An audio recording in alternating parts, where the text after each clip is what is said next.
Ah. Ça va, oui, on m'entend.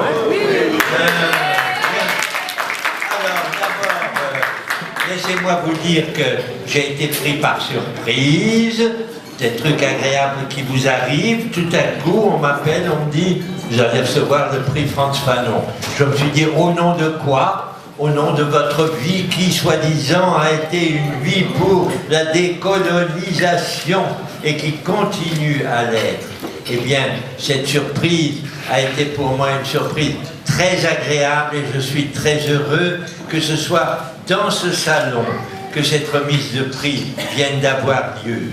J'ai vu ce qui se passe là-haut dans les salles d'exposition où sont réunis des gens courageux, dont je respecte et admire le courage, qui travaillent chacun dans leur pays pour que cette honte qu'est la colonisation, c'est-à-dire l'oppression de peuples par des gens qui les ont amenés à renoncer à leur liberté et à leur indépendance. On a lutté contre cela, on a obtenu quelques succès, mais il reste beaucoup à faire.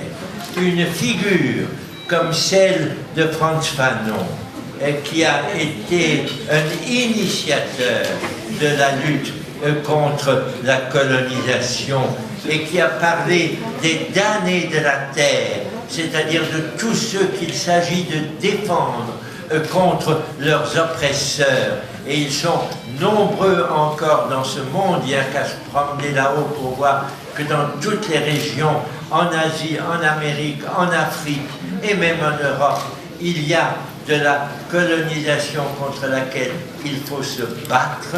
Il y a des immigrés, des sans-papiers chez nous en Europe qui méritent aussi d'être traités avec respect et considération. Pour moi qui viens d'assister il y a quelques semaines à un grand hommage rendu à un grand poète mort tout récemment, Édouard Glissant. C'était lui aussi un homme de la Martinique, comme Frantz Fanon et comme Aimé Césaire, qui est le premier président de la fondation Frantz Fanon, qui me remet aujourd'hui ce prix. Ces poètes auxquels je voudrais associer le nom d'un grand poète palestinien, Mahmoud Darwish.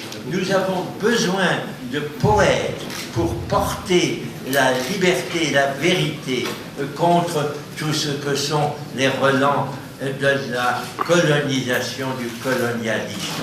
Donc pour toutes ces raisons, c'est un grand plaisir pour moi de vous dire bon courage.